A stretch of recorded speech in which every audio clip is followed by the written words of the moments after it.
টি-20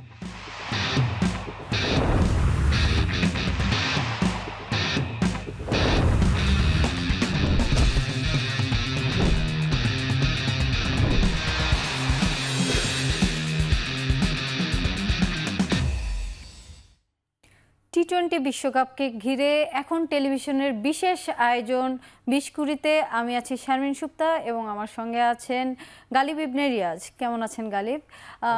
দেখছিলাম আমরা super 8 already খেলা শুরু হয়ে গিয়েছে এবং সেই সাথে আজকের ম্যাচটি হচ্ছে আপনার সাউথ আফ্রিকা বনাম ইউএসএ, এবং ইউএসএ-কে নিয়ে কিন্তু এইবার বিশ্বকাপে যে পরিমাণ আলোচনা হয়েছে এবং তারা কিন্তু যে কোনো টিম এর এগেনস্টে ভালো খেলার সামর্থ্য রাখে এবং সেটা রেখেই কিন্তু সুপার 8-এ তারা এসেছে এবং খেলাটি চলছে।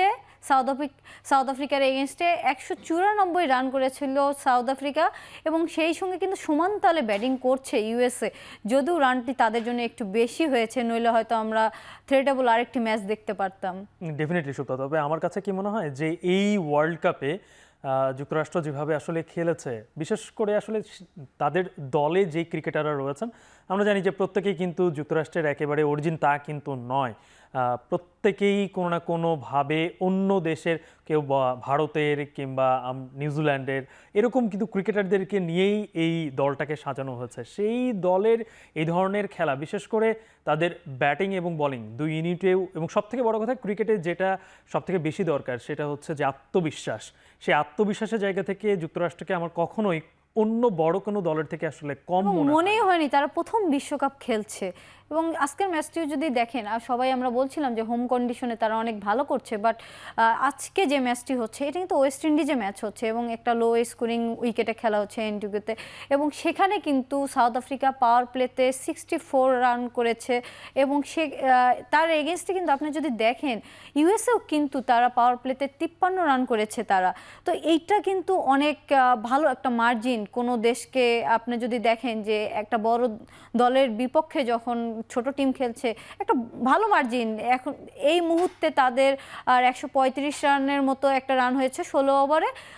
যদিও ম্যাচটি হয়তো আশাস্বরূপ ফলাফল ইউএসের পক্ষে আসবে না, তবে ইউএসের ক্রিকেট নিয়ে যদি বলতেন। না, ডেফিনেটলি সেটা তো বলছিলাম যে ইউএসের ক্রিকেটাররা যে আত্মবিশ্বাস নিয়ে খেলছে এবং তাদের দেশের প্রতি এবং দলের প্রতি যে কনফিডেন্স কিংবা কমিটমেন্ট, সেই জায়গায় কিন্তু বিন্দু পরিমাণে কোনো কমতি নেই বড় দলের বিপক্ষে হলেও। আপনি দেখেন যে তারা নিজেদের মাটিতে যেভাবে খেললো আজকে এন্টিগাতে, মোটামুটি এই বিশ্বকাপের যে কটি ম্যাচ হয়েছে প্রত্যেকটা ম্যাচেই বলে চলে যে এখানে এই উইকেটে কিছু লো স্কোরিং ম্যাচ হয়েছে এবং সেই দলগুলাও আইসিসির পূর্ণ সদস্য দেশ নয়। আপনি জানেন যে নামিবিয়া, ওমান, এখানে একেবারেই একজন 47 আরেকজন 72 রানে আরেকটি দল অল আউট হয়েছে এবং বড় দলের বিপক্ষে, একজন ইংল্যান্ড আরেকজন অস্ট্রেলিয়ার বিপক্ষে। সেই জায়গাটায় আমার কাছে মনে হয় যে আজকে যুক্তরাষ্ট্র যেভাবে খেলছে সেটা গ্রুপ পর্বে তারা যে ভালোভাবে খেলেছে সেটার ধারাবাহিকতা বজায় রেখেই খেলছে। আপনি যদি সাউথ আফ্রিকার যদি ব্যাটিংটা একটু দেখেন, হয়তোবা দেখবেন যে সেখানে যারা রান করেছে এবং সাউথ আফ্রিকার ব্যাটিং লাইন আপে যারা রয়েছেন তারা কিন্তু যে কোনো দেশের টি-20 ব্যাটসম্যানের যে সেরা যে ব্যাটসম্যানের তালিকা যদি করা হয় সেই তালিকার মধ্যে তারা অন্যতম। দেখেন আপনি কুইন্টন ডিককের কথা যদি বলাই চলে যে কুইন্টন ডিকক এই শতাব্দীর এখন যে ক্রিকেটটা চলছে এই ক্রিকেটের অন্যতম বেস্ট একজন ওপেনার। এবং আপনি যেটা বলছিলেন ডিকক যে অন্যতম একজন ওপেনার হিসেবে টি-20-তে এখন খেলছে এবং সে কিন্তু পাওয়ার প্লের মধ্যে কিন্তু 200+ স্ট্রাইক রেটে ব্যাটিং করেছে। এইটা কিন্তু ডেফিনেটলি, কারণ আপনি দেখেন কুইন্টন ডিকককে যদি তার রোলটাই আপনি দেখবেন যে তাই প্রতিটা ম্যাচেই দেখবেন কুইন্টন ডিককের রোলটা এরকমই থাকে যে তাকে পাওয়ার প্লেতে রান তুলতে হয় এবং শুরু থেকেই সে মারমুখী ভূমিকায় থাকে। আপনি যদি দেখেন যে রেজা হেনড্রিক্সে তিনি কিন্তু 11 বলে 11 রান করেছে। কুইন্টন ডিকক তার যে রোলটা সেটা তিনি বজায় রেখেছে, অর্থাৎ এক প্রান্ত থেকে চার্জ করা, আরেক প্রান্তে একটু ডিফেন্স মোডে খেলা।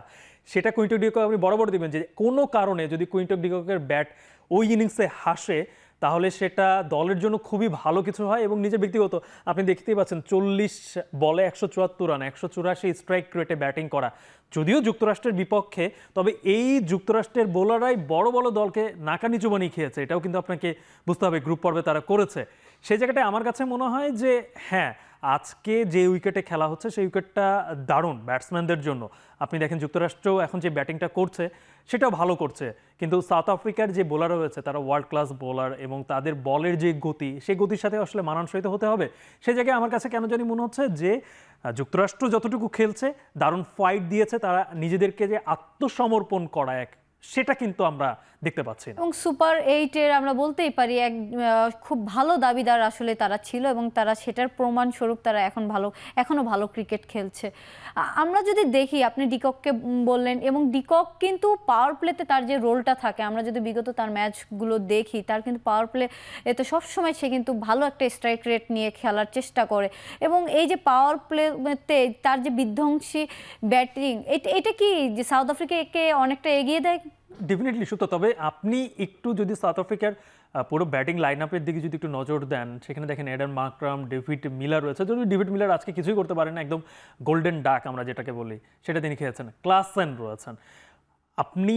আমি তিনজন ব্যাটসম্যানকে এই জায়গায় খুব হাই রেটেড ব্যাটসম্যান রাখবো, সেটা হচ্ছে কুইন্টন ডিকক, এডেন মার্করাম প্রথমেই আসলে, এবং ক্লাসেন, ডিকক আর মার্করাম।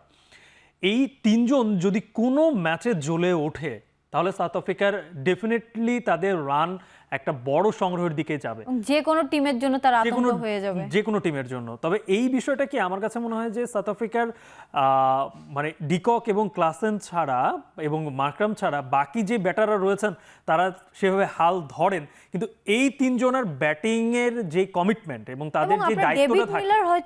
ডেভিড মিলারকেও দেখবেন যে আমরা তো জানি ডেভিড মিলার খুব একজন হাই স্ট্রাইক ব্যাটসম্যান। এখন তার যে ব্যাটিং, এবং সে কিন্তু বিগত 2-3টি ম্যাচ কিন্তু সাউথ আফ্রিকাকে কিন্তু সে তলানি থেকে উঠিয়ে নিয়ে এসেছে, এবং এর পরিপ্রেক্ষে কিন্তু সাউথ আফ্রিকা কিন্তু টপ চ্যাম্পিয়ন হয়েছে, এবং গ্রুপ চ্যাম্পিয়ন হওয়ার পরে কিন্তু তারা হচ্ছে এই গ্রুপটাতে পড়েছে, এবং তুলনামূলক কিন্তু এই গ্রুপটা একটু সুবিধাজনক আমরা বলতে পারি যে তারা তাদের পুরস্কার স্বরূপ পেয়েছে।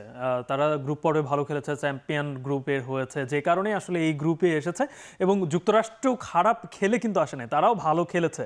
তো সেই জায়গা থেকে এখন আমরা ডেথ গ্রুপ বলছি গ্রুপ এ কে, আর গ্রুপ বি কে যদিও আমরা ডেথ গ্রুপ বলছি না, কারণ সেই জায়গায় যেহেতু যুক্তরাষ্ট্র রয়েছে, সে জায়গায় কিছুটা হলেও এই গ্রুপটা একটু হলেও অন্য গ্রুপের থেকে দুর্বল। এবং যুক্তরাষ্ট্র যেটা বলছিলেন, যুক্তরাষ্ট্র ভালো খেলেছে বিধায় কিন্তু পাকিস্তান বাদ পড়েছে ডেফিনেটলি। এবং আমার কাছে মনে হয় কি যে সাউথ আফ্রিকার যে ব্যাটিং, আপনার চোকার বলি যাই বলি না কেন, তারা গ্রুপ পর্ব কিংবা সুপার 8-এ তারা দুর্দান্ত খেলে, সেমিফাইনাল পর্যন্ত যায়, কিন্তু সেমিফাইনালে গিয়েই কেন জানি তারা হোঁচট খায়। সেই জায়গা থেকে আমার কাছে এই সাউথ আফ্রিকাকে একটু ডিফারেন্ট মনে হচ্ছে। ক্লাসেন যেহেতু আইপিএলে দুর্দান্ত পারফর্ম করেছেন, সেই সাথে কুইন্টন ডিককের পারফরমেন্স তো যে কোনো সময় দলকে দারুণ স্টার্ট এনে দেয়।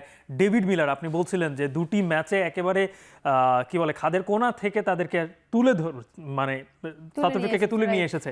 সে জায়গায় আমার কাছে মনে হয় যে এই সাউথ আফ্রিকা আজকে যুক্তরাষ্ট্রের বিপক্ষে যে 194 রান মাত্র 4 উইকেট হারিয়ে করেছে, এটা সাউথ আফ্রিকার স্বভাবসুলভ ব্যাটিংই তারা করেছে।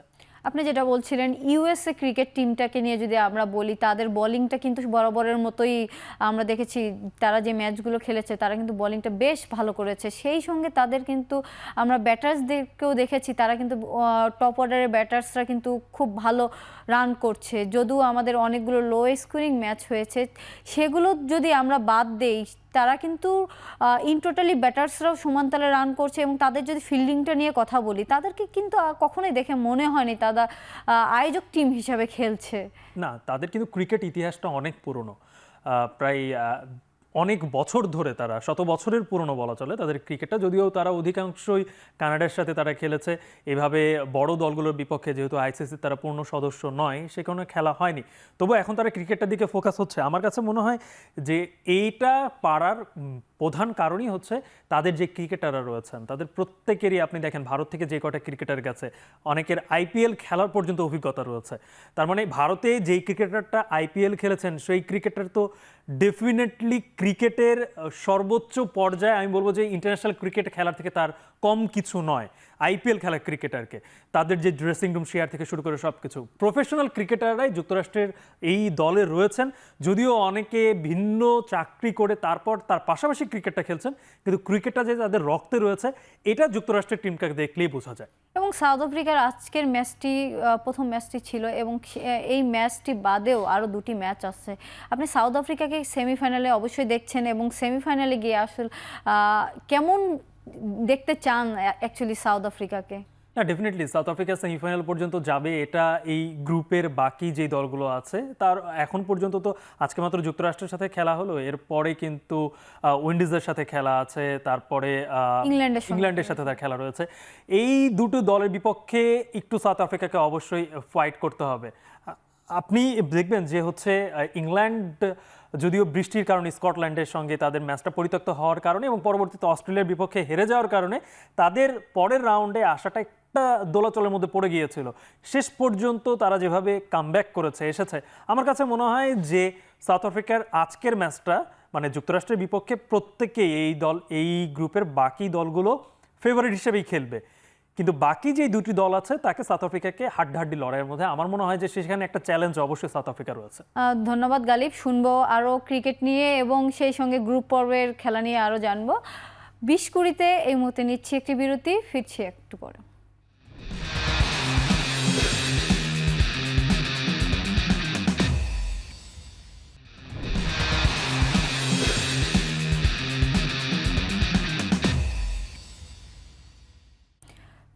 ফিরে এলাম বিরতির পর। আপনারা দেখছিলেন 20-20।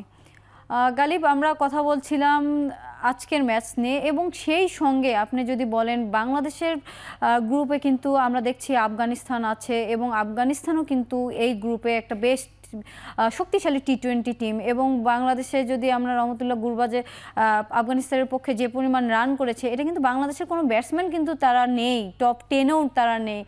167 রান করেছে 4টি ম্যাচে এবং 41+ অ্যাভারেজে কিন্তু সে রানটা করেছে। আপনি যদি গুরবাজকে কিভাবে দেখছেন এবং মূল পর্ব শুরু হওয়ার আগে এইরকম একটা রান স্টার্ট কিন্তু তার কনফিডেন্সটাকে অনেক বাড়িয়ে দিবে? সত্যি আমরা যখন এই স্ট্র্যাটিস্টিক যখন তৈরি করেছি তখন পর্যন্ত গুরবাজ টপ রানে সে 1 নম্বরে ছিল, কিন্তু একটা ইনফরমেশন আপনাকে জানিয়ে রাখি, এই মুহূর্তে গোলস হচ্ছে এই যে যুক্তরাষ্ট্রকে নিয়ে যে কথা বলছিলাম, তিনি এখন 1 নম্বরে 175 রান তিনি ইতিমধ্যে করে ফেলেছেন। এই যে 73 রানের ইনিংসটা তিনি এখন পর্যন্ত তিনি স্ট্রাইকে রয়েছেন, খেলছেন ক্রিজে 73 এখন পর্যন্ত তিনি সর্বোচ্চ স্কোর। আপনি গুরবাজের কথা বলছিলেন, দেখেন রহমতুল্লাহ গুরবাজ যেভাবে ফর্মে রয়েছে এটা বাংলাদেশের জন্য একটা শঙ্কার কারণ, ডেফিনেটলি একটা শঙ্কার কারণ। কারণ যদি আফগানিস্তানের ওপেনারকে যদি এইভাবে যদি তার ব্যাটে যদি রান আসে তাহলে ডেফিনেটলি আফগানিস্তান একটা গুড স্টার্ট পাবে, আর গুড স্টার্ট পাওয়া মানেই আফগানিস্তানের ভালো একটা সংগ্রহ তারা স্কোর বোর্ডে নিয়ে আসতে পারবে, সেটা বাংলাদেশের জন্য ডেফিনেটলি একটা শঙ্কার কারণ হয়ে যাবে। স্বাভাবিক 150 স্ট্রাইক রেটে 41 এভারেজে যে কোনো ব্যাটসম্যান টপ অর্ডারে খেলছে এবং সেই সঙ্গে বড় কথা সে ফর্মে রয়েছে, রাইট, সেই সঙ্গে পক্ষান্তরে কিন্তু বাংলাদেশের টপ অর্ডার কিন্তু ফর্মে নেই, বাংলাদেশের জন্য তো অবশ্যই থ্রেডেবল হবে ডেফিনেটলি। এরপরে যে আমরা যদি একটু নিকোলাস পুরানকে নিয়ে কথা বলি, যে নিকোলাস পুরান যদিও ওয়েস্ট ইন্ডিজের অন্য গ্রুপে রয়েছে, তবে নিকোলাস পুরানও ওয়েস্ট ইন্ডিজকে আপনি দেখতে হবে যে গ্রুপ পর্বের একটি ম্যাচও তারা হারেনি, তার মানে এই যে ওয়েস্ট ইন্ডিজের যে আমরা ক্রিকেটে নানান ধরনের উঠানামা দেখি, কখনো দেখি যে দল গোছাতে তাদের সমস্যা হচ্ছে, কিন্তু ক্রিকেট বোর্ডের একটা ঝামেলা, ক্রিকেটারদের সাথে ক্রিকেট বোর্ডের ঝামেলা থাকে, কিন্তু তবুও এই ক্রিকেটাররা কিন্তু আমরা বলি টি-20 তারা ফেরিওয়ালা। এই পুরান 164 রান করেছে এবং তারও স্ট্রাইক রেট 150 এবং 98 রান এখন পর্যন্ত তিনি এই ওয়ার্ল্ড কাপে তার সেরা স্কোর। এবং এই ওয়ার্ল্ড কাপে কিন্তু আমরা প্রত্যেক ওয়ার্ল্ড কাপে কিন্তু আমরা সেঞ্চুরি দেখি অনেকগুলো, এই ওয়ার্ল্ড কাপে কিন্তু আমরা এখন পর্যন্ত সেঞ্চুরি দেখিনি। পুরানের রানটি কিন্তু সর্বোচ্চ রান হিসেবে এই ওয়ার্ল্ড কাপে কাউন্ট হচ্ছে। এই ওয়ার্ল্ড কাপে কিন্তু আমরা ওইভাবে হাই স্কোরিং ম্যাচ খুব কম দেখতে পাচ্ছি, মাত্র 200+ দুটি মানে এখন পর্যন্ত 2 দল করতে পেরেছে, সে জায়গায় অবশ্যই এটা। এরপরে আমরা যদি একটু দেখি যে অস্ট্রেলিয়ার স্টয়নেস, সে যে অস্ট্রেলিয়া যেভাবে খেলেছে এবং সাবেক বিশ্ব চ্যাম্পিয়নের মতো যেভাবে তারা খেলছে, সে জায়গায় আমার কাছে মনে হয় যে তারা ডেফিনেটলি 156 রান এখন পর্যন্ত স্টয়নিস করেছে এবং তিনি 67 রানে নট আউট ছিলেন এবং তার স্ট্রাইক রেট 190। সত্যি এটা কিন্তু অবশ্যই বাংলাদেশের জন্য এটাও একটা ব্যাড নিউজ। ডেফিনেটলি, কারণ বাংলাদেশের বিপক্ষেই তারা গ্রুপ পর্বের ম্যাচটি খেলতে যাচ্ছে। এবং শুরুতে তারা খেলবে। আরেকটা ব্যাড নিউজ যেটা আমার কাছে মনে হচ্ছে আজকে সপ্তাহে এই ম্যাচ দেখার পরে, কারণ আর এই মাঠেই বাংলাদেশ অস্ট্রেলিয়ার মুখোমুখি হবে, এবং ভারতের ইন্ডিয়ার মুখোমুখি হবে, মুখোমুখি হবে। এবং সেখানে যদি সাউথ আফ্রিকা যদি আজকে এরকম একটা 200-এর কাছাকাছি রান করে ফেলে, তাহলে বাংলাদেশের জন্য অবশ্যই শঙ্কা হবে যদি টস জিতে অস্ট্রেলিয়া প্রথমে ব্যাট করে। ইব্রাহিমকে নিয়ে কি বলবেন, যদি আমরা, সেও কিন্তু আফগানিস্তানের হয়ে খুব ভালো ব্যাটিং করছে, তাকে নিয়ে যদি বলতেন। তো তাহলে শুরুতে আমাকে বলতে হবে এটা বাংলাদেশের জন্য আসলে একটা খারাপ, যে টপ 5-এ যে কজন ব্যাটসম্যান রয়েছেন আফগানিস্তানের দুজন রয়েছেন, সে 152 রান এখন পর্যন্ত করেছে, হাইয়েস্ট হচ্ছে 70 এবং স্ট্রাইক রেটটা 124-এর। আপনি দেখেন সে মিডল অর্ডার একজন ব্যাটসম্যান, সে যেভাবে ওই জায়গাটায় তাকে যেভাবে ব্যাট করতে হয় সে কিন্তু সেই জায়গায় ওইভাবে এবং ব্যাট করে। বাংলাদেশের কেউ কিন্তু এখন পর্যন্ত টপ 10-এও আসতে পারেনি ব্যাটিং সাইডে। আমরা যদি দেখি সেক্ষেত্রে কিন্তু আমাদের যাদের সঙ্গে খেলাগুলো আছে তার মধ্যে আমরা যদি দেখি অস্ট্রেলিয়ার দুইজন ব্যাটসম্যান এখানে আছে, এবং সেই সঙ্গে কিন্তু আফগানিস্তানের দুইজন ব্যাটসম্যান টপ রান গেটারে আছেন। এবং এই দুটি টিমে আমরা তো আফগানিস্তানকে একটু কম কম্পিটিটিভ টিম ধরলেও তারা দুইটি ব্যাটসম্যান কিন্তু তাদের যেহেতু টপ 5-এ আছে, এটা কিন্তু আমাদের জন্য অবশ্যই থ্রেডেবল। হ্যাঁ সুপ্ত, তার আগে আমি একটা ভুল স্বীকার করেছি, ইব্রাহিম জাদনকে মিডল অর্ডার বলেছেন, কিন্তু ইব্রাহিম জাদন কিন্তু একজন ওপেন ব্যাটসম্যান, তাহলে সে জায়গায় অবশ্যই বাংলাদেশের জন্য একটা শঙ্কার কারণ। আর আপনি যেটা বলছিলেন সেটা অবশ্যই আমার কাছে ডেফিনেটলি তাই মনে হয়। আপনি বলারদের যদি একটু তালিকাটাও আপনি যদি নজর দেন সেখানেও একই রকম। এখানে বাংলাদেশের জন্য একটা সুসংবাদ আছে যে টপ 5-এ বাংলাদেশের একজন বোলার রয়েছে। রাইট। ফজলে হক ফারুকীকে নিয়ে যদি আপনি বলতেন যে সে কিন্তু শুরু থেকেই আফগানিস্তানের পক্ষে কিন্তু ভালো বল করছিল এবং 12 উইকেট পেয়ে কিন্তু 5 ইকোনমিতে কিন্তু সে দারুণ বল করছেন। আপনি যদি ফজলে হক ফারুকীকে নিয়ে বলতেন যে আসলে আফগানিস্তানের বরাবরই কিন্তু বোলিং সাইডটা অনেক স্ট্রেংথ, সেখানে কিন্তু তারাও টপ উইকেট টেকারে, এবং তাদের যে ইকোনমি আসলে 5 ইকোনমি কিন্তু এটা বিশাল বড়। আপনি যখন একজন আফগানিস্তানের ব্যাটসম্যান বোলারের কথা যখন বলছেন তখন আমার মনের মধ্যে আসলে ধুকধুক করছে যে বাংলাদেশের আসলে কি আছে আফগানিস্তানের বিপক্ষে, কারণ এই গ্রুপে একমাত্র আফগানিস্তানই রয়েছে যেখানে আমরা বাংলাদেশের একটা জেতার আশা করতে পারি। আপনি ফজল হক ফারুকের কথা বলছেন, টি-20-তে 5 উইকেট পাওয়া অনেক বড় ব্যাপার, সেখানে মাত্র 9 রান দিয়ে যেই বলার 5 উইকেট পায়, তাহলে ডেফিনেটলি সেই বলার কোন ধরনের ফর্মে রয়েছেন এবং তার দলের জন্য সে কতটা বেনিফিটেড, এটা কিন্তু আপনাকে এক কথায় প্রকাশ করে। আপনি এর পরে যদি দেখেন তাহলে সেটা হচ্ছে যে নরজির কথা যদি আমাকে বলতে হয়, যে তিনি টপ যে 5 জন বোলার রয়েছে তার মধ্যে দ্বিতীয়তে তিনি নরজি রয়েছেন সাউথ আফ্রিকার, এবং তিনি এখন পর্যন্ত 10টি উইকেট পেয়েছেন, তারও বেস্ট 4 উইকেট দিয়ে 7 রান। এবং আজকে আমরা যখন পর্যন্ত এই স্ট্যাটিস্টিক যখন করেছিলাম তখন পর্যন্ত তার 9 উইকেট ছিল, কিন্তু সে যুক্তরাষ্ট্রের বিপক্ষে একটা উইকেট পাওয়ার কারণে তার 10 উইকেট হয়ে গেছে। সে জায়গায় সব থেকে বড় যে জিনিসটা সেটা কিন্তু একজন বোলার যখন 6-এর নিচে রান দেয়, সেই টুর্নামেন্টে কিন্তু 6-এর নিচে রান দিচ্ছে মাত্র 5.26, অর্থাৎ বুঝতে হবে যে সে কতটা সব থেকে কার্যকরী। ডেফিনেটলি সে একজন কিপটে বলার, এবং সেই জায়গায় আমার কাছে মনে হয় যে যদিও সাউথ আফ্রিকা বাংলাদেশের গ্রুপে নেই, তবে এই নরজির ফর্মে থাকাটা সেটা সাউথ আফ্রিকার জন্য একটা অবশ্যই সুসংবাদ। Positive, right. আমরা বলছিলাম বলারদেরকে নিয়ে, আসলে বলারদের এই তালিকায় কিন্তু আমাদের বাংলাদেশের কিন্তু সাকিব হাসানও আছে, এবং তানজিম সাকিব একমাত্র ভরসার জায়গা কিন্তু সে, এবং সে কিন্তু প্রথমে আমাদের দলে কিন্তু অন্তর্ভুক্তি ছিল না, এবং তাকে নিয়ে অনেক আলোচনা সমালোচনা হয়েছে, এবং সিলেক্টরদের নিয়েও অনেক কথা হয়েছে, এবং সিলেক্টরদের যে আস্থার একটি জায়গা ছিল তানজিম হাসান সাকিব, সে কিন্তু সেটা প্রমাণ করেছে, এবং শরীফুলের পরিবর্তে কিন্তু সে ম্যাচ খেলার সুযোগ পেয়েছে। এখন তানজিম হাসান সাকিব যেভাবে বল করছেন, এবং সে লাস্ট ম্যাচটিও কিন্তু তার জন্যই আমরা কিন্তু জিততে পেরেছি বলতে পারে, পুরো ক্রেডিটটাই কিন্তু তার। তো তানজিম হাসান সাকিবকে নিয়ে যদি বলতেন। সুপ্তা, আমার কাছে মনে হয় যে বাংলাদেশ গ্রুপ পর্বে মানে সুপার 8-এ কি করবে সেটা আমরা তেমন একটা আন্দাজ করতে পারছি না, কারণ বাংলাদেশ গ্রুপ পর্বে যাদের বিপক্ষে জয় পেয়েছে মোটামুটি জয়গুলা যে খুব স্বাচ্ছন্দ্যে জয় ছিল তা কিন্তু নয়। তবে অস্ট্রেলিয়া, ভারত এবং আফগানিস্তানের বিপক্ষে জয়টা বাংলাদেশের জন্য আমার কাছে খুব একটা সহজ মনে হবে না। সে জায়গায় সাকিব যে ফর্মে রয়েছেন, আমি আশা করব সাকিব যেহেতু টপ 5-এর মধ্যে রয়েছেন, কিছুটা হলেও যখন আরও যেহেতু 3টা ম্যাচ বাকি রয়েছে, এই 3টা ম্যাচে যেন তিনি টপ 5-এ থেকে ওয়ার্ল্ড কাপটা শেষ করতে পারে, এটা আমার আশা। সেই জায়গা থেকে দেখেন তার উপরে আপনি আকিলের কথা বললেন, তিনি রয়েছেন ট্রেন্ট বোল্ট ছিলেন 9 উইকেটে, কিন্তু ট্রেন্ট বোল্ট যেহেতু নিউজিল্যান্ড এখন আর নেই এই ওয়ার্ল্ড কাপে, তাই আমি মনে করি তার উপরে ওঠার সম্ভাবনাটা আরও বেশি রয়েছে। যদিও 1 নম্বরে ফারুকি রয়েছে এবং তার দল এখন পর্যন্ত ওয়ার্ল্ড কাপে ভালো মতো খেলছে, তবুও আমি বলবো যে সাকিব যেভাবে ফর্মে রয়েছেন, তিনি যদি অস্ট্রেলিয়া, ইন্ডিয়া এবং আফগানিস্তানের বিপক্ষে এই ফর্মটা ধরে রাখতে পারে, আমি আশা করব যে সাকিব যেন এই আর কিছুটা না হলেও বাংলাদেশ সেমিফাইনাল খেলুক আর না খেলুক, বাংলাদেশের একজন বোলার এবং তিনি হচ্ছেন ইয়াংস্টার বোলার, তাকে দলে নেওয়া না নেওয়া নিয়ে একটা অনেক আলোচনা হয়েছে, কারণ সাইফুদ্দিনকে বাদ দিয়ে কেন সাকিবকে নেওয়া হলো, সে জায়গায় সাকিব নিজেকে প্রমাণ করতে পেরেছে। আমার কাছে মনে হয় যে এই জায়গাটায় ডেফিনেটলি সাকিবের ওয়ার্ল্ড কাপ শেষ হওয়া উচিত টপ 5-এ থেকে। আর সেই সঙ্গে সাউথ আফ্রিকা ম্যাচটি তারা জিতে নিল 18 রানে এবং ইউএসএ প্রথম পরাজয় হলো এবং সাউথ আফ্রিকার গ্রুপ পর্বের প্রথম ম্যাচ জয় হলো। 18 রানের যে এই ব্যবধান, এটা কিন্তু খুব বেশি না। 194 রান চেস করতে গিয়ে তার মানে আমার কাছে যেটা মনে হয় ইউএসএ কিন্তু অনেক ভালো ক্রিকেট খেলেছে। শুধুমাত্র 18 রানের জয়, এটা ম্যাচটি কিন্তু যে কোনো দিকেই যেতে পারতো। হয়তো বৃষ্টির, যেটা শুরুতে আমরা অফ স্ক্রিনে বলছিলাম, 20টি রান বেশি হয়েছে, তো 20টি রান যদি কম হতো হয়তো দেখা গিয়েছে যে সাউথ আফ্রিকা ম্যাচটি হয়তো ডিফারেন্ট তৈরি করতেও পারতো। ডেফিনেটলি সত্য। এবং সব থেকে মজার যে বিষয়টি সেটা হচ্ছে আন্দ্রেস গোস, তিনি 47 বলে 80 করেছেন এবং নট আউট, একজন ওপেনার, এবং তিনি যুক্তরাষ্ট্রের সাউথ আফ্রিকার এই বিধ্বংসী বোলারদের বিপক্ষে তিনি পুরো 20টা ওভার ক্রিজে টিকেছিলেন। এটা কিন্তু অনেক বড় বিষয় এবং শেষ পর্যন্ত ফাইট করেছে, 176 রান করেছে, মাত্র 18 রানে হেরেছে।